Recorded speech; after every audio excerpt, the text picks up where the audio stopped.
Oh, wait. So how are we going to start this every time? It doesn't matter. I know, but it's like, I'll have another. And then it's about you and I hanging out. Fish and D hanging out, having quality time.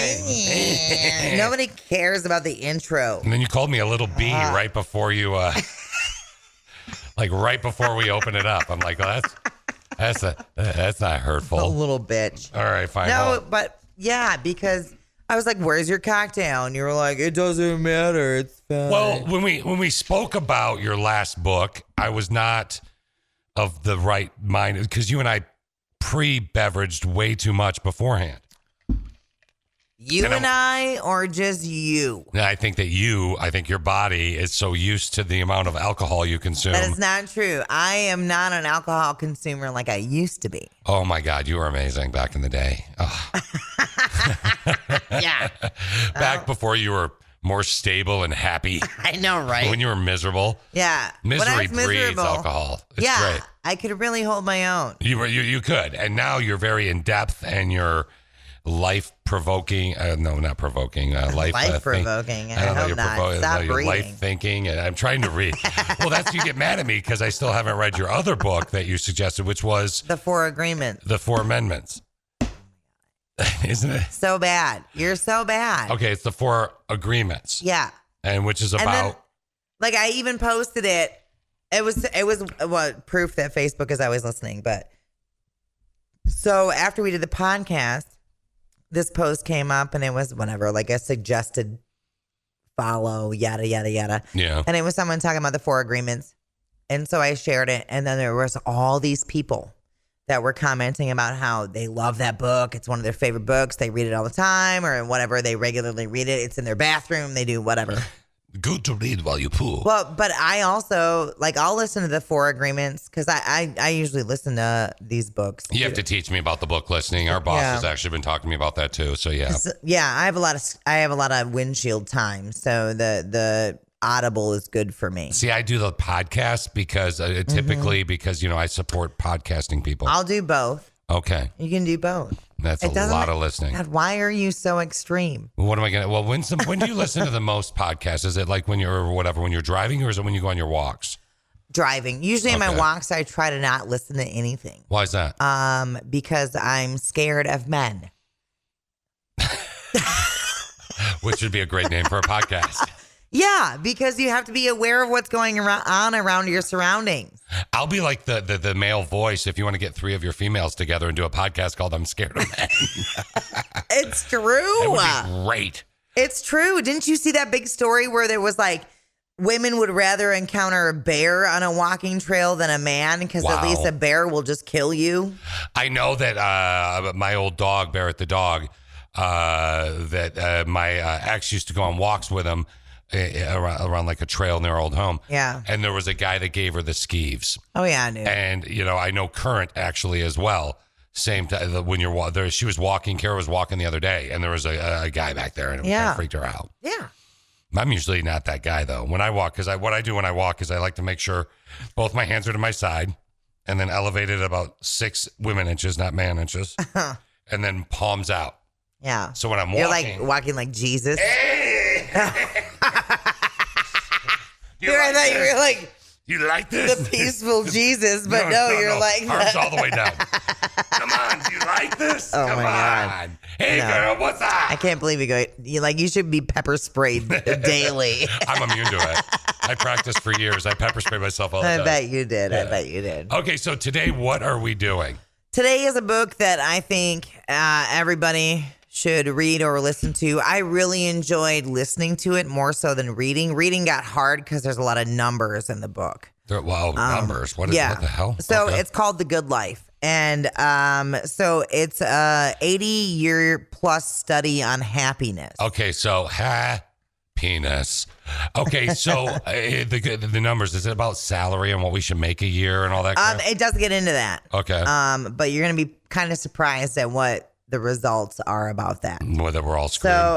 So here we go. For 84 years, the Harvard study, it's still going on, by the way. Okay. Of the Good Life by Harvard. Yeah. The Good Life is a book based on the study results. Okay. The study is a different thing. Got you. For Sorry. 84 years and counting, the Harvard study has tracked the same individuals, asking thousands of questions and taking hundreds of measurements to find out what really keeps people healthy and happy. Huh. Through all the years of studying these lives, one crucial factor stands out for the consistency and power of its ties to physical health, mental health, and longevity. Contrary to what many people might think, it's not career achievement, exercise, or healthy diet.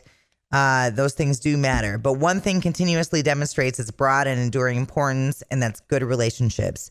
Good relationships are significant enough that if we had to take all 84 years of the Harvard study and boil it down to one single principle for living, one life investment that is supported by similar findings across a wide variety of other studies, it would be good relationships keep us healthier and happier, period. Amen. Yeah. Okay, so this book is about the concept and the reality of how to have a good relationship? No. Or just they studied the same people for 80 years? Yeah, and there's Wow. still so like it goes through generations. Like it's like original study people. It's like their kids' kids. It And goes then it's through like, everything. You're in your 20s, but the year is 19 whatever or 2000 whatever. And so every 2 years they would go back and ask these people the same kind of questions. It's brilliant. And yeah, and it was all based on happiness. So I will say my takeaway from the book was not only that your relationships with other people are important, but also like how you spend your time is another big thing. How and who you spend your time with. So sitting on the couch watching TV, probably not the best idea. Well, I mean, if that's not, Okay. especially if you're doing it alone. I would Wow. say that's Why'd not. I feel like you were just looking at me. Sorry. Yeah. But there's so much more. Okay. I have a million different excerpts from this. Yeah, you have like 70 pages. I'm digging this. Because like I was having a hard time finding like I was having a hard time condensing it because there's so much good stuff in there. Okay. So let's see. We're gonna I don't know if do we go with the money thing first? You know, I think it's good to let's just get over because the money thing I'm hoping is not the dominant thing. Oh, it's not at all. Then let's get that done with and let's just like rip it's like going to your accountant or whatever if you do your whatever. Right. Like let's just give the government their share. Pursuit of material wealth does not equate a fulfilling and a happy life. Oh. So basically what they found when they did the research, once you reach that level of like being able to pay your bills Okay. and Here we be go. okay. Okay. Once you stack wealth on top of that, it doesn't make you happier. Okay, because that's one of money can't buy happiness. I think is the biggest bullshit phrase because it sure can help. I'm gonna be a lot happier in a private jet. God, I mean, I never would. But you won't be happier in a private jet. You'll be happy Yes, I will. if you can pay your bills. Like having that financial cloud where you're like, how am I going to pay the electric bill? Yep. That affects your happiness. Beginning of my but career. once you reach that level where you can pay all of that, like where you are, right, 100%.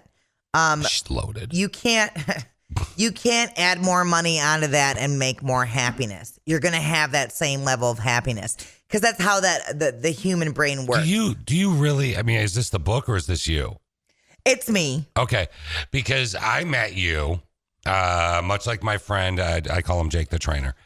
I like when you guys were both like. So when I started, my older partner Connie, who's passed, is I slept on her couch. She, was living in efficiency housing. I made $10,500 a year, $10,500 a year. Yep. Oh yeah. Out of college in debt, and I wasn't happy. But I do remember the first time I had a really significant paycheck, which would be 5 years later. Right. My boss, we had just gotten a big raise, and my old boss was like, "Listen, this is gonna, not change your life as much as you think." And I was like, "Whatever." But once you get to a tax bracket, you could get a $10,000 raise, and it's really $100 a paycheck, right? If that, right? But you do achieve a certain amount because you weren't really happy when you were struggling financially, but exactly. You've worked very hard now and gambled a lot on yourself in your career. So do you find that where you are now financially is. So we were just talking about this on the radio show that I do too, where yes, she does a radio show. So there's show. the level, the ladder of satisfaction that you're on, right? Yeah. Whatever. And so I would say out of 10, I am at a 9 right now of happiness in my life. Okay, so if you won the lotto, money can't buy happiness, right? If you won $400 million take home, or like that guy from Laos that won the Powerball. Oh my God. 200, what is it? 211. So amazing. 211. He has cancer. He's had it for 5 years. I know. $211 million is his half for he and his wife. Mm-hmm. You don't think you'd be more happy than you are now? So the reason I would be more happy is for another whole thing that's in the book. Okay, she's getting the quotes ready. Yep. Because that's what I'm saying. Like, money can't buy happiness, but yeah. The only thing that would make me happier is if I could do more for others. That's the one notch that's missing. I'm with you. You know? I'm with you. I get it. And I get it. that's in here too, where it's true happiness is not attained through self-gratification, but through fidelity to a worthy purpose. And that's a theme that plays through the whole thing as you start to realize like your relationships with other people and how, and not just other people, but your community. Actually quite brilliant. Right. Totally. So the book goes through these individual stories. So it's not just like percentages snapped from this whole study, right? It's not annoying, boring, like, right. Well, you read it or hear it. It'll take like a number from the study, and then it'll be like, let's take Joe, for example, and then it'll go through his life. Who voiced the book? I'm not trying to be funny. I don't even know. But is it at least compelling? Is it like, oh yeah. It's really easy to listen to. Let's take Joe for it. No. Okay. So it'll show in there how these people, like there was one example where it was two brothers that had the same upbringing and whatever, and one of them ended up being like this huge lawyer, and it's like my brother. He's a commercial realtor. Yeah. Took a lot of time away from his family to expand his career. Oh. And he had all this money and he could do all these things, but he was super isolated. His brother was a teacher, made next to nothing, but he was involved in all these extracurriculars, all these community events, whatever. Happier. And 100%. Well, yeah. Okay. Yeah. But I mean, like, I was using my brother, but my brother's life is like literally, Kara has said to me before, if I die, I want to come back as Mike and Janet retire. Like they're not retired, but their kids are in college. They got that frontier type flight that where you pay, then you can fly in a moment's notice. He's a commercial realtor, so he's got a loose schedule, and they're living life large. Like they're not living large; they're enjoying their life wisely. Right. He's a commercial realtor. It's not as bad as you think after COVID. Right. But that being said, I threw myself into my career. I'm nowhere near where they are. But I mean, are you achieving greater happiness because you have children? Or this is one of the quotes. You might believe that making 6 figures or landing a new job or upgrading from your old Honda will make you happy. But in short order, you will have gotten used to that situation too, and your brain will move on to the next challenge and the next desire, which is why your goals shouldn't be looking for these material things, right? Because once you get those, you're going to feel unfulfilled. Yeah. It's these relationships that you cultivate, Okay. And, right. 100%. And that was one of my favorite takeaways from it because, and it also like, I think is an exercise in gratitude as well. Like as you're listening to it, you're like, okay, so I have this part covered, like I have a really good relationship with X or whatever with, I think about our story. I really do. I used to, okay. We were at this golf outing. And D, who's with me right now, right? And Christy, they knew I would always pick up the tab. And it's funny too, because I always get called cheap. But like even my older partner Kanye would always stick me with that. Like, how am I cheap if I'm picking up the tab? Well, at this point I'm married and Axe was, not happy about me always picking up the tab. But my point is, though, and eventually I would stop, but the point with the story is I picked up the tab for you, I pick up the tab for you, but it doesn't, that's not why we were friends, but we were getting to know each other as we were whatever. Yeah. And you weren't in the situation where you could afford that. No. At all. So you had not achieved happiness at all at this point. Right. But then my friend, air partner, gets sick. You immediately are like, he needs help. And then you're giving back. Yeah. So you're saying like one gets the next? Is that what you're saying? The concept of the book is like the charity work. I'm thinking about that still. Like, no, I saying, don't think that you're looking for like a payoff from it, but it's more like is that selfish? There's an emotional fulfillment from doing that. But like, I got a fulfillment of doing that for you or doing that for. But my you friend weren't Jake. doing it expecting me never to do anything for you. And you're lesbian, so I'm not looking. Right. There's no payout. But I'll also say that too, and this isn't in the book, but I will say having expectations is the thief of joy. Like, you need to do things without expectations attached to it, or you won't be happy. But what about when you get irritated when you do something for someone and they don't say thank you? That's because you have an expectation. You need to do it.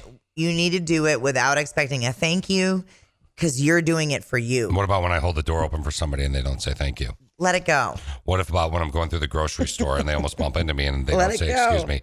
Let it go. You know, I actually, an older lady almost ran into me with a grocery cart recently and she didn't say excuse me. I was like, hey, we're good. I got it covered with the excuse me. That covers both of us. We're good.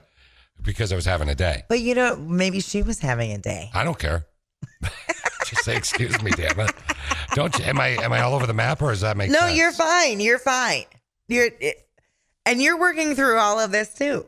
Like, everybody's working through that. We're all trying. Yeah, and that's this book, The Good Life. Right. So it's she might have been trapped in her head. What if she was at the doctor earlier that day and they gave her terrible news and she wasn't even paying attention to where she was going? You know, she was just on autopilot because that's what she had to get done that day. So she's got like dementia? Well, yeah, her snatch doesn't work anymore. I don't know.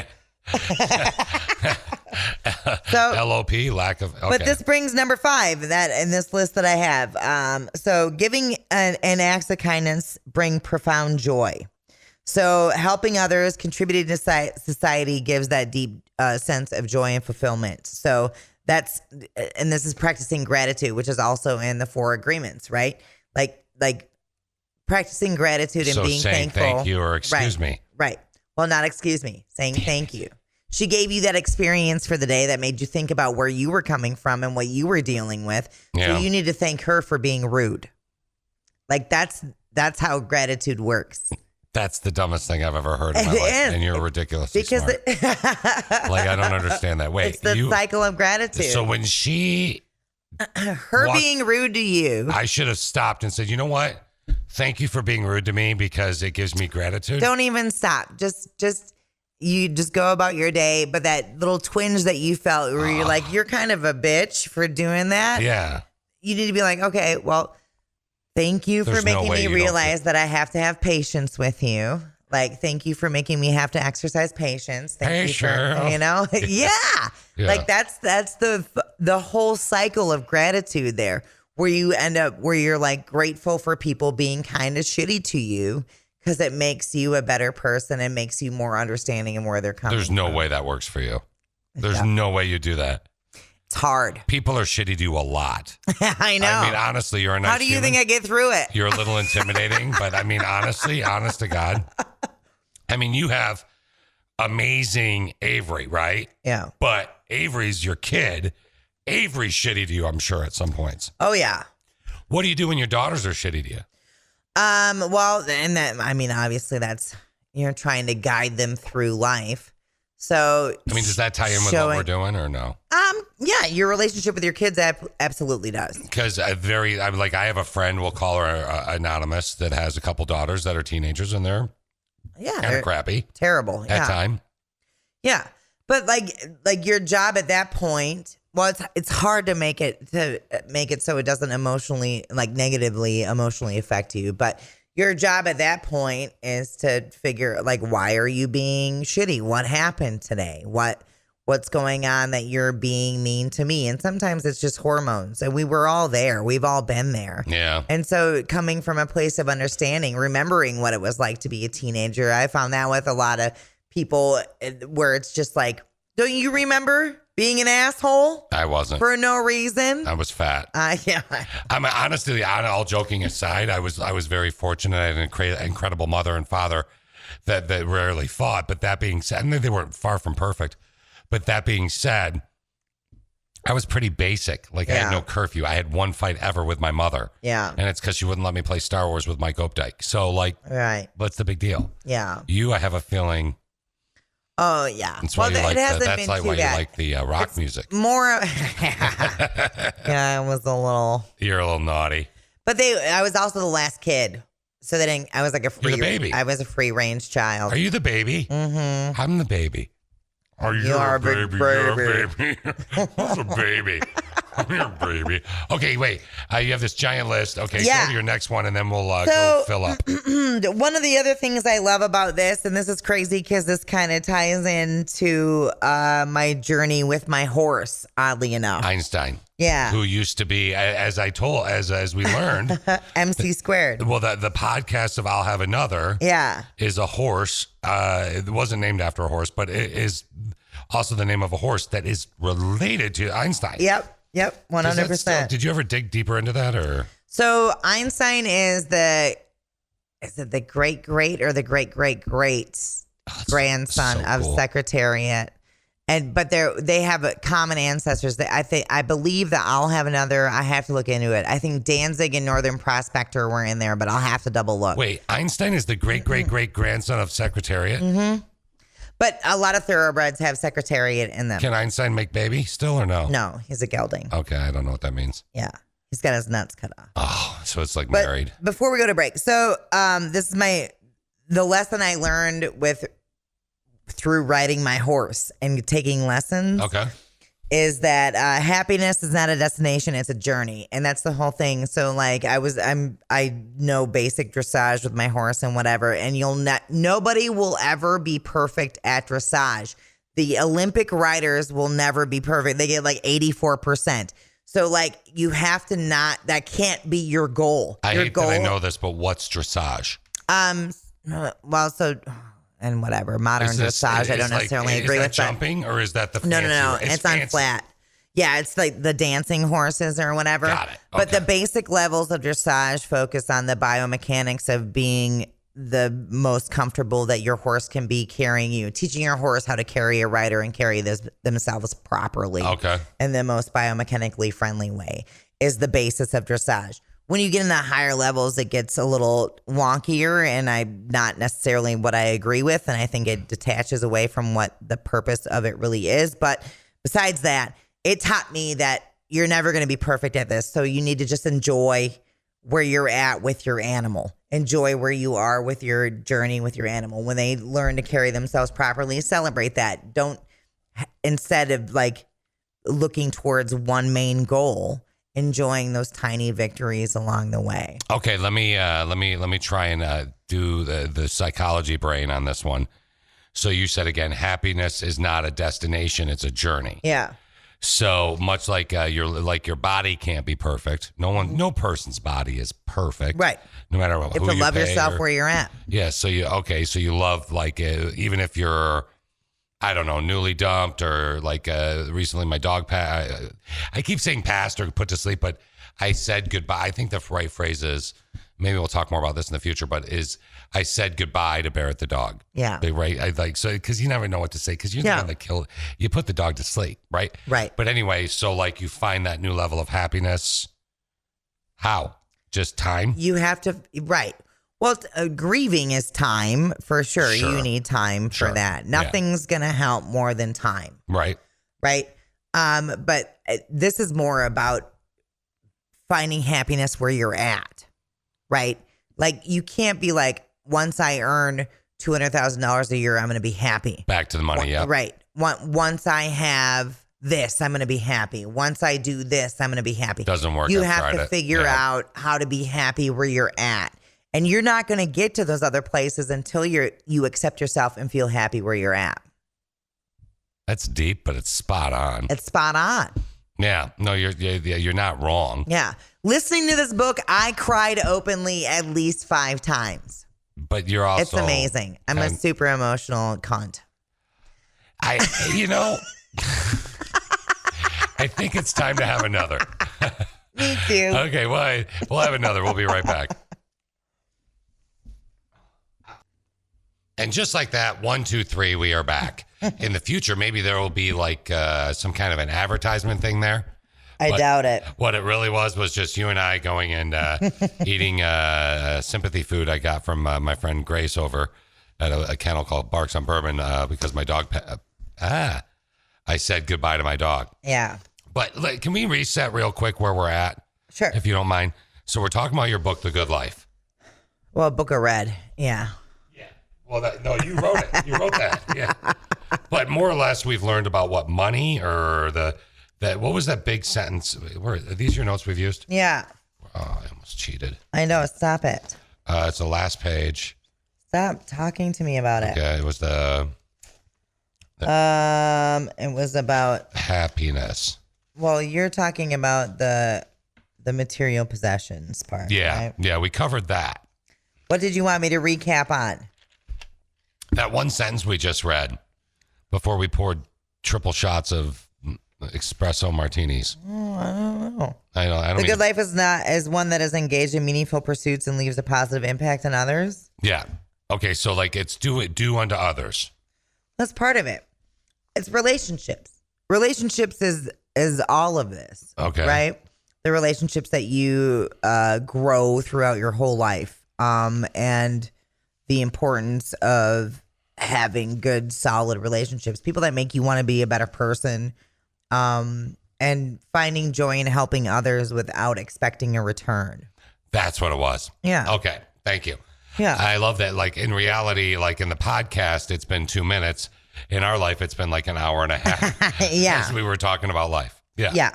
Yeah, exactly. There's more in here. There are some that I covered with our kids. So me and my partner, our kids are about the same ages. And they have this idea. It's part of the Instagram nation, right? Okay. And I'm like, well, those people, what you see on Instagram isn't real. None of that's real. And those people will even tell you that it's not real. Yeah, they're just making it. It's like reality TV. Right. And that's also that's not being happy. Just, being thin and having nice clothes and driving a nice car. That's not happiness. Sounds wonderful. It does. But, and also they look around, they're like, well, these people are happy. Why aren't I happy? But it's like, the people that are happy work at it. It's not, you're not just there naturally. You're at the gym, you're putting in the reps, you're doing the, right. Like our career, they always say, put in the reps, get on the air, do the thing, right? Right. You have to put work into it. And but that work is having those relationships, nurturing those relationships, being active in your community, being active, present, for everything that's happening. And that's another part of it too, is like, when you're talking with someone, is your phone down? Are you paying attention? Are you able to be in that moment? Are you good at putting your phone down and being in the moment? Oh, 100%. Are you sure? I'm super good at it. Because there's a text thread open right over there. I don't know who me Amor is. Mm-hmm. Who's my Amor? It's me Amor. I don't understand. Okay, no. So but here we go. That's the biggest complaint I get, by the way, is I'm always checking my phone or working or doing something stupid on the socials. Right. Happiness is not a goal; it's a byproduct. It highlights a profound perspective on the nature of happiness. Rather than being a finite object to pursue, true happiness is an outcome that naturally arises when one lives a life filled with meaningful experiences, relationships, and personal growth.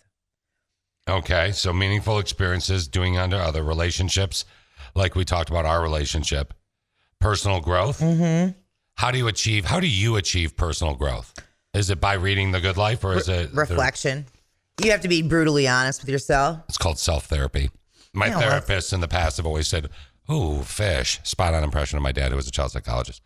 Ooh, fish. The self-therapy is so good for you. Ooh, you do a lot of self-therapy. Yeah. Like when I go. Well, I call it taking moral inventory. Oh, I like that. Yeah. Where it's like, all right, was I a piece of shit today? What did how was I mean to somebody? How could I have handled the situation better? How am I going to deal with it in the future? But that takes a certain, like... Isn't that kind of bad, though? Because you're calling yourself a piece of shit? I mean, that's my method, but no, like that's my moral inventory. Like, okay, what happened today? What interactions did I have that made me feel yucky? How can I not have that again? How can I deal with it in the future? And that's when you get to that point of gratitude where you're like, this person was an asshole to me. I'm not going to react in the way that I would in the past. The old lady at the grocery store. Right. Instead, I'm going to be like, thank you for being there to reinforce that I'm doing the okay thing by letting it go and understanding that you're having a bad day. I just imagine somebody taking my parking spot and me getting out of my car and saying, could you just roll your window down quick? Thank you for being here as I got my personal growth and you took my parking spot and looked angry at me. And when you flipped me off, it really helped me grow inside and them beating the shit out of me. Like, people are so angry though, D. Like we're in such an angry time. And I think everybody always says that. Yes, it was so much better than when I was a baby. But I mean, everybody's but people do seem more angry. I will say this. I mean, not as angry as it was, let's say 4 years ago. Right. But maybe COVID caused us to breathe. I don't know. But you can't let their problems be your problems either. Because they're angry, you can't let it make you angry. What's it called? An empath? Is that right? Yeah. Yeah, I'm one of them. Feel other people's things. Yeah. You're an empath. Yeah. Yeah. It sucks. It's hard. Is that when you think you're a shitty person? Because you're being an empath? It's hard because you know what energy's in the room as soon as you walk in. And if it's negative, it's really hard to stop yourself from falling into that. I hate that. Yeah, it's hard. The negative energy thing. Yeah. Not cool energy. Right. Okay, so be more cognizant of others is kind of what we covered. Right. Well, and so there was this really great quote. I want to really find it because it was She's like awesome. 40 pages. Yeah. I did the episode on like Hollywood and whatnot. I had like 2 pages. You clearly are the teaching me to work a little bit harder at this podcast. Okay. The other one. All right. So happiness is when what you think, what you say, and what you do are in harmony. That sounds so hippie. No offense. It does, but it works. Happiness is, okay, say that again. When what you think, what you say, and what you do are in harmony. Okay. So I think let's say I'm losing weight and let's say I'm actually seeing the numbers. Sure. So I'm losing weight. I lost 5 pounds last month or whatever. So I see that. And so I say I'm losing weight. I'm losing weight. So I'm in heart. So that I should be achieving happiness. That's a terrible analogy. Yeah, no, it's more like, I think a good example for the antithesis of this is when people go to church every Sunday and, pretend to be Christian and then they're actually like backstabbing everybody and talking snit about them or touching kids or doing other terrible things. But because they go to church, that makes them a good person, right? Did you see that story about the priest a little bit ago? The priest that was like playing... Have you seen that story about the video games? No.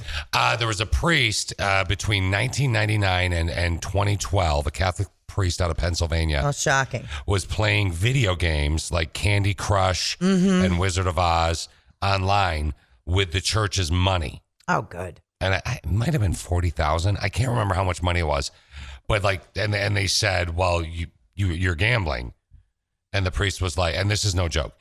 And the priest was like, no, I was doing a personal refresh or something like that. Like I was resetting. It was my reset. It's not bad. And they're like, this priest is currently on personal leave. I bet. Yeah, probably still getting paid. Probably. But without getting too religious, and it doesn't matter that the person was Catholic or not. It kind of does. I'm saying the point is, so that's not, does that fit with what you were just saying more or less? Right. Well, he's not in harmony. Yeah. Right? He's saying one thing, he's doing another thing, he's feeling another thing. Like, the key is to align all of those things. Okay, right? So how do you achieve harmony? It's a daily struggle. It's a momentary struggle. Like, it's every second, When was the last time you can remember being completely harmonious? Big word. I wanted to make... Sex joke. A sex joke. I knew it. I did not. Other than sex, other than the sexy time. Yeah. When was the last time you felt harmonious? Which means everything's in alignment. Yeah. Probably last weekend. Probably last weekend. You go through, and this goes back to my horse again. Like, you go through these weird things, and like my trainer, and this is just so stupid, but it just made me feel in line with everything. Okay. It was going to rain. I put a blanket on my horse, and they were like, "You don't need a blanket. It's going to be fine." And I knew, I was like, if I don't blanket my horse, he's going to be shivering in the morning, and because he's a weak baby. Yeah, baby. And I felt proud because I left the blanket on. I didn't let this trainer, who's a male, intimidate me. Why does that matter? Because it does. Okay, don't be man-hating. Because it does. Because men think they can just say things and they know everything and that women should listen. It's a real thing. Some men, not all men. When I was over there washing your dishes, you opened up the dishwasher and pulled the rack out. Yes, you're welcome. As the expectation that I should put the dishes in there. And I did it without saying a goddamn thing. But you want to know what, though? When I pulled out all the plates and heated up the food and got out all the food and I set up the buffet arrangement. I get it. Wasn't I typically playing the role of the stereotypical? That's not what it's about. Oh, okay. It's about like having expectations for what other people should do. Don't you think though, when I pulled the dishwasher open, like your inner like I almost hit you with a plate. Oh, did I? For some reason I thought that your inner reflex would kick in. Like, yes, he is 1940. I'm reincarnated. I'm a woman. I better put this in there. So, by the way, you didn't put him in the right. I'm sure I didn't. My last two takeaways. Okay. So the best things in life are not things, they are moments, experiences, and relationships. That's the number one. And then the other one is the good life is not about having everything you want, but wanting everything you have. Okay, let's dive into that a little bit. Yeah. I know we're going soon, but let's dive into that. Okay, the good life is not about having everything you want, but wanting everything you have. Okay, so here's what it says underneath it. I just grabbed her paper. The quote by The Good Life beautifully encapsulates the essence of, she's looking at her phone. That's really ironic based on what she just said a minute ago. Finding joy in the present moment. It highlights the notion that true fulfillment and happiness come not from an insatiable desire. I have no idea what any of that means. What does that mean to you? It means it's okay to have goals and have other, whatever, like goalposts for your life. Sure. But making sure that and this is part of being happy where you're at, is everything you have in your life something that you want? Is there a negative relationship in your life that you need to get rid of? Is there a habit that you have that is something that you don't want? Is there like overeating? Whatever. Yeah. Smoking, drinking too much, being mean to yourself, whatever, right? All of these things, right? I clearly am not drinking too much because it's empty. Making sure that everything that you have in front of you and in your life is something that you want. Okay. So, like I have a goal. I've always had a feeling about you and I, to the point where many years ago you got mad at me because I was planning out the rest of your life. Yeah, and not asking me. Again, it's like the dishwasher. Like, I know what's best for you. And this was, of course, after the gentleman you work with was to retire and or leave or whatever. Yeah. Sure, right? But I was like planning out things for you and I. And then you said, hey, wait a minute, ass face. I want to start a hippie community and make my own potato sauce or whatever you were going to do. Yeah. And I was like, oh my God, I'm sorry. And we had this big, deep conversation. It was a great day for you to achieve happiness as I got sad. But that being said, again, like I've always had a feeling about you and I think this could be that thing. Yeah. You're more open to it now because I'm not being as aggressive. I even said to you earlier, we shouldn't just podcast every time we hang out. Right. I don't know if you believe me. I do believe you. Yeah. See, everybody, I can lie. But my point is though, is that okay for me to do, or does it involving you in it ruin the chi of it? No, I mean, I think it's okay to have goals with other people attached to them for sure. So how do you let them know what their goal should be? Well, yeah, I think consent is key. I know, but think about it though. Like, I mean, it's very rare some connections that people have in their lives, right? Yeah, and if you want to share that connection with other people, but sometimes people are afraid. Right. Or sometimes people think that they know the answer when they're wrong. Right.